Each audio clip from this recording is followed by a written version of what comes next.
Hi guys, good afternoon. അപ്പോൾ ഇന്ന് എനിക്ക് തോന്നിയ ഒരു ചിന്തയാണ്. അതായത് കേന്ദ്ര സംസ്ഥാന സർക്കാരുകൾ ദാരിദ്ര്യരേഖയ്ക്ക് താഴെയുള്ള പൗരന്മാർക്ക് വീട് വെക്കാനായിട്ട് ജനറൽ വിഭാഗത്തിന് 4 ലക്ഷം രൂപയും ST SC വിഭാഗങ്ങൾക്ക് 6 ലക്ഷം രൂപയും നൽകാറുണ്ട്.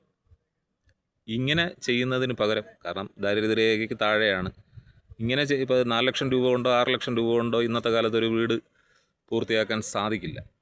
അത് എല്ലാവർക്കും അറിയാവുന്നുള്ളൊരു കാര്യമാണ്. അപ്പോൾ ഗവൺമെൻറ് ചെയ്യേണ്ടതെന്ന് പറഞ്ഞു കഴിഞ്ഞാൽ, ഇങ്ങനെയുള്ളവരുടെ അർഹരായവരുടെ ലിസ്റ്റ് എടുത്തിട്ട് അവർക്ക് പൂർണ്ണ തോതിൽ ആ വീട് പൂർണ്ണമായി വെച്ച് നൽകുക എന്നുള്ളതാണ്. ഗഡുക്കളായി കൊടുക്കുക, അത് സർക്കാർ തന്നെ വീട് വെച്ച് നൽകുക എന്നുള്ളതാണ്. ഇപ്പോൾ ഒരു 4 ലക്ഷം രൂപയ്ക്ക് ഒരു പാവപ്പെട്ടവൻ വീട് വെച്ച് കഴിഞ്ഞാൽ ഒരു 10 ലക്ഷം രൂപയെങ്കിലും ആവും. ബാക്കി 6 ലക്ഷം രൂപ കടക്കാരനാവുകയാണ്. അവന് പിന്നെ ഉടുതുണിക്ക് മറുതുണി ഇല്ലാത്തവനായിരിക്കാം. അങ്ങനെയാണ് സംഭവം. അപ്പോൾ അവർക്കിങ്ങനെ ഈ അധിക ബാധ്യത ഉണ്ടാക്കാതെ ആ 10 ലക്ഷം രൂപയ്ക്ക് സർക്കാരിന് വീട് വെച്ച് കൊടുത്തുകൂടെ എന്നാണ് എൻ്റെ ചോദ്യം. സർക്കാരിന് വെച്ച് കൊടുക്കാമല്ല, അതിനുള്ള സംവിധാനങ്ങൾ സർക്കാർ വിചാരിച്ചാൽ നടക്കും. അപ്പോൾ അങ്ങനെ ഒരു സംവിധാനത്തിലൂടെ ഈ പാവങ്ങൾക്ക് സർക്കാർ വീട് വെച്ച് നൽകണം എന്നാണ് എൻ്റെ അഭ്യർത്ഥന. ഇനി